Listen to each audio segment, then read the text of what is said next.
Warning. Our YouTube channel and its videos may contain scenes, language, and content that may not be appropriate for all audiences. These videos include surveillance footage, undercover pursuit of suspects, actual police and rescue operations, and fearless confrontations. If you do not approve of the content, please do not watch our videos. If you wish to continue, we strongly advise that you proceed with caution. Viewers' discretion is advised.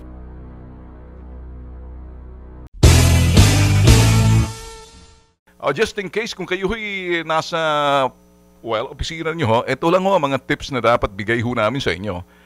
Normally, yun ho mga nagla-lunch date or lumalabas ho pagdating ho ng lunch kasi sweldo. Ay mag-iingat ho kayo lalo na pag pumipila ho kayo sa mga convenience stores. And then, dyan ho sa mga convenience store yan, minsan nakikita ho na mga nakapila ho kayo dyan sa likuran ninyo, naispatan na ho ang inyong pitaka na meron kayong binubunot ho sa inyong wallet na nakikita ho yung mga pera ninyo.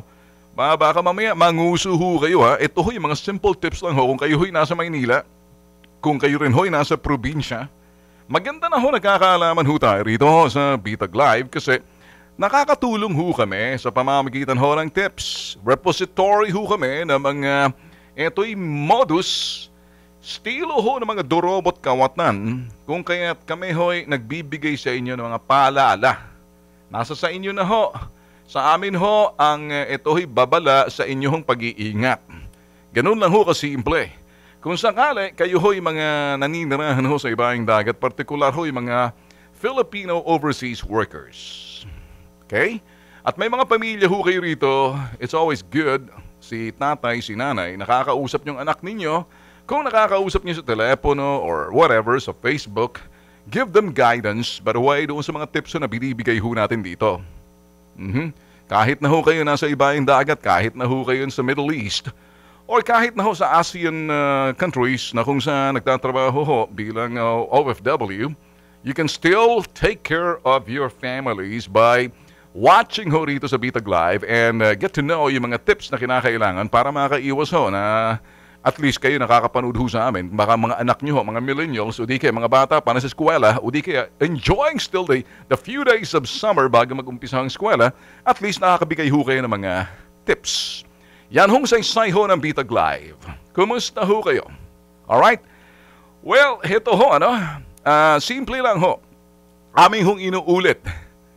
Doon ho sa mga bagong lipat ho, na mga bahay or bagong lipat na ito'y inuupahan nyo, condominium apartments. And then, yun ho mga units ho na medyo may nauna na ho sa inyo. Pakiusap lang ho, ni Ben Tulfo, para wag ho kayo mga biktima. Papalitan nyo na lang ho yung doorknobs ninyo. Papalitan nyo na lang ho pati yung susi niyan ho. Kasi kung kumbaga, itago nyo lang yung dati. Kung sakaling pag-alis nyo, dalhin nyo na rin yung doorknobs ninyo na pwede nyong ilipat sa ibang mga bahay yan. Paggawa nyo sa karpentero. Gagastos kayo ng kokonte pero wag ho kayo magiging barat kasi pag kayo ninakawan na ba'y malaki ho mawawala sa inyo. So, yan lang ho aking pag-iingat ho sa inyong sinasabi ho na kumaari. By the way, mga katulong nga palang iniiwan nyo sa bahay. Yung mga misis, ginang ng tahanan, kung kayo ho'y mga workers ho na OFW at bihira ho kayo makarinig ho ng mga tips galing ho mismo sa amin dito ho, homegrown na binabato nyo ho rito sa mga pamilya nyo ho sa Luzon ba yan, sa Visayas man yan, sa Mindanao. Pakisabi lang ho kung maaaring telepono pag may tumawag, kung minsan tumatawag sa telepono na iiwan ho yung inyong mga katulong. Ipasok nyo na lang ho ang telepono, sabihin nyo, bigyan nyo lang ho sila ng telepono na emergency, pwede nyo silang tawagan, emergency rin, pwede kayong tawagan na huwag na hong iwan telepono kung saan, kasi dyan ho nadudugo-dugo. Yung may tatawag kunyari, na aksidente si amo, hindi ho ba? Andiyan kung minsan ho may telepono, magpapanggap ho sila na parang nagsasurvey, pero kumukuha na ho sila ng impormasyon, sa loob ho ng sinasabing pamamahayat na bibigay ng katulong dahil ang katulong naman hindi naman ho talaga sila alert.